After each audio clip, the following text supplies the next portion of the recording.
Hello YouTube and welcome to another episode of Let's Learn the Mods. Today we're going to be learning about dynamos and power distribution from thermal expansion. So to get started, we have four dynamos.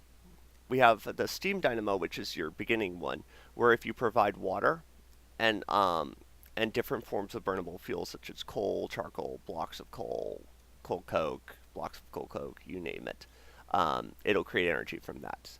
Our next one is our magmatic dynamo. This creates energy from lava. I'll kind of demonstrate this one in a minute. Then we have our compression dynamo, which uses a combination of fuel and water to create energy. Okay? And then we have our reactant dynamo. This is an interesting one. It essentially makes energy from different liquid and non-liquid fuel sources. Glowstone being the most, redstone being next, and so on and so forth, all down to sludge, which is the worst. And then you combine it with one of these over here. Nether star being obviously the best, and sugar being the worst. Alright, now let's talk about power distribution and storage. So here we have a bunch of energy cells.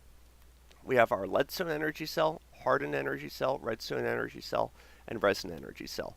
Leadstone being the easiest to make, resonant being the hardest to make. And then we have our power distribution, which is leadstone energy cell and redstone energy conduit. Leadstone being the easiest to make, redstone being the hardest to make, and redstone being actually the most ideal to use. In this case, we have redstone energy conduits hooked up. Now we're going to hook up an energy cell. So let's do that. Alright, we have a little configuration tab over here. Orange is output, blue is input, and yellow means don't connect to me. Down here is the back of it. This is the front, top, left, right, and bottom. Since bottom is set to output, it wasn't gaining charge. Now that we set it to input, it's gaining a charge. You can decrease the amount of input it receives, as well as the max output it does. Other energy cells can actually do more output if they're better. So keep that in mind when you're making them. All right. And let's say we got enough energy in here and we didn't want any more. Well, we could just shift right click, get it back, and as you can see, it still retains its energy. You can carry it around to any place, and you'd pretty much be set.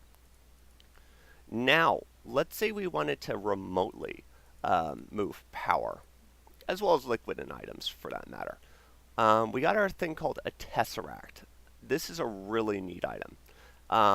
This can distribute energy, items, and as well as different liquids.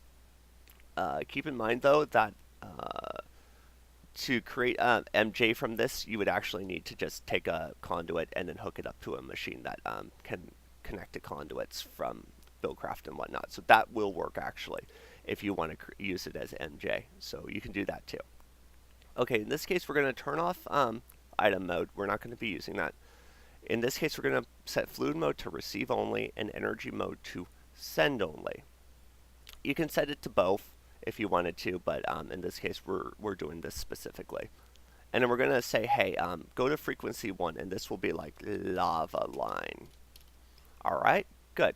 So we're going to set that frequency, add the frequency there, and make it day. All right. Now, in this case, I want to provide energy, so we're going to need a conduit to go over to it. And I also want to get fluids out of it, so we're just going to set fluid ducts right there. Now we're going to go up to here. All right, and as you can see, we already got a pump set up. So I'm going to place a tesseract here. We're then going to say connect to the lava line. And as you know, pumps are from Buildcraft, so this will work. All right. We set that there, and as you can see, it's already pumping out. And then we just do that there. You do need kind of basically an item in between it to distribute it. So keep that in mind when you do that. You can't just set that tesseract on top and expect it to do anything. It just won't work. All right, so we got lava being pumped, and we got energy coming up here. So let's go look downstairs and see what's happening. Nothing, it seems. All right, I wonder what's wrong. Fluid mode receive only, blah, blah, blah.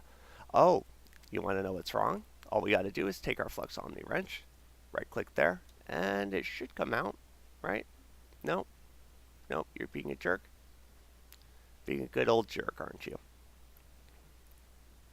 Alright, let's go up here and see what exactly is going on. We got lava going in there. Oh, you know what? Guess what? That's right. Fluid mode never sent it to put it to send. So yeah, make sure you do that. Make sure you put it to send when you do that. There we go. See, now we got lava down here, and our magmatic dynamo is happy. It's receiving lava and creating RF. So yeah, basically like your magmatic engine from thermal expansion that before thermal expansion upgrade to Dynamos. This is essentially it. So that covers everything I wanted to cover in this video.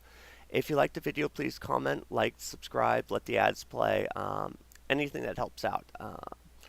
I hope this was an informative video, and I'll see you all later.